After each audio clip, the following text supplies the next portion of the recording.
চিকেনের জন্য চিকেনটাকে দই দিয়ে একটু মাখিয়ে নিয়েছি, নুন আর দই দিয়ে। এর মধ্যে দেব একটু ব্ল্যাক পেপার,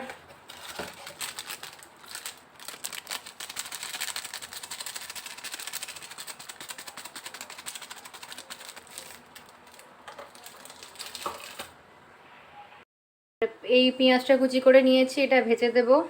এই টমেটো একটু নিয়েছি, আদা একটু, লঙ্কা যে যেমন ঝাল খাবে, রসুন 3 কোয়া বড় বলে, আর এই পেঁয়াজ, এই কটা আমি পেস্ট করব। আর এটাই পেঁয়াজটা হচ্ছে ভেজে দিয়ে দেবো।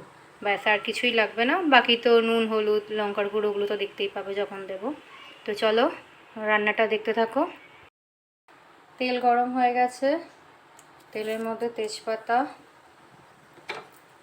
একটা লবঙ্গ, দারচিনি, জায়ফল একটু, জয়িত্রী, আর একটা এলাচ, আর একটু জিরে দিয়ে দিচ্ছি।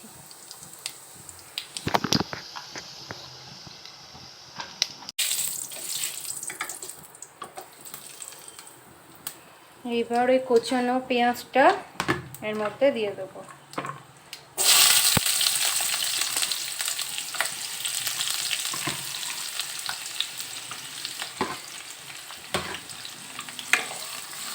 একটু কালারটা ব্রাউন যতক্ষণ না আসছে ততক্ষণ একটু ভাজতে হবে, তারপর মশলা দেবো। পেঁয়াজের কালারটা একটু ব্রাউন ব্রাউন হয়ে এসছে। এবারই পেস্ট করা মশলাটা আমি ঢেলে দেবো।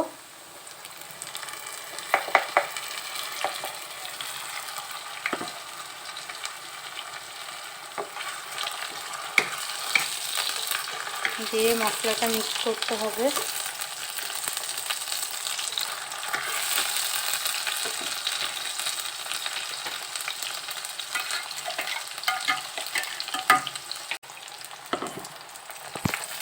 মশলাটা এবার মিক্স করি।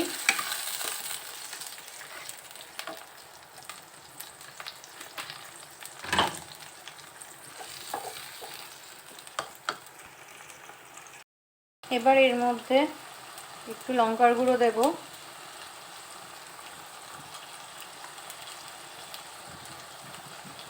একটু নুন দেব, সব 1 টিস্পুন করেই আমি দিচ্ছি।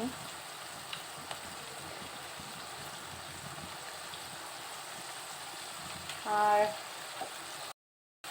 এবার কাশ্মীরি লঙ্কার গুঁড়োটাও দেব। এবার সবগুলোকে একসাথে মিক্স করব।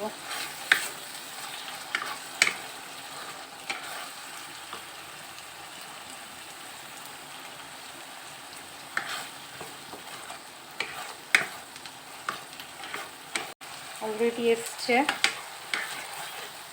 একটু মশলাটা কষুক, তারপর চিকেনগুলো ছেড়ে দেবো। মশলাটা হয়ে গেছে, তেল ছেড়ে দিয়ে এসছে। এবার এর মধ্যে চিকেনটা দিয়ে দেবো।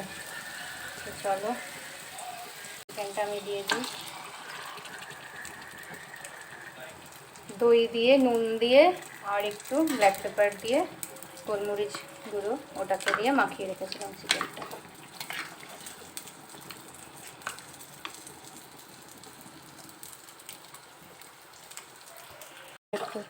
একটু কষিয়ে নিই। তারপর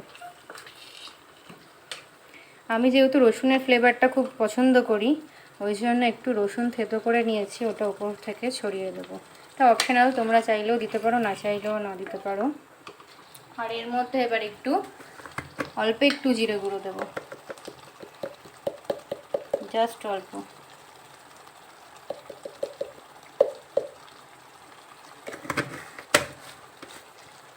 এবার এটা হোক চিকেনটা, তারপর আবার আসছি তোমাদের সাথে। চল দেখো চিকেনটা থেকে জল বেরিয়ে গেছে, আর একটুখানি চিকেনটা জলটা একটু টানুক, একটু শুকিয়ে নিই। জাস্ট দেখো কালারটা কি দারুণ এসছে।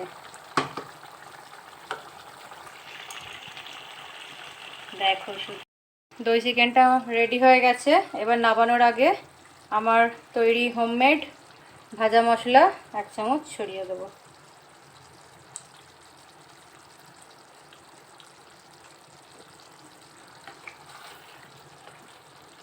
জাস্ট শুধু একবার দেখো কালারটা কি এসছে, আর গন্ধটাও দারুণ এসছে, খেতেও দারুণ লাগবে।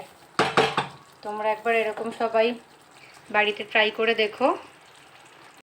ফাইনালি আমার দই কষা চিকেন রেডি। দেখো শুধু উপরে একটু ফ্রেশ ক্রিম ছড়িয়ে দিয়েছি। তো আমার মতো আমার স্টাইলে তোমরা একটু বানিয়ে দেখো, কেমন লাগলো আমাকে কমেন্ট করে অবশ্যই জানাও। আর লাইক কমেন্ট শেয়ার সাবস্ক্রাইব তো করবেই। চলো, ভালো থেকো, সুস্থ থেকো, টাটা।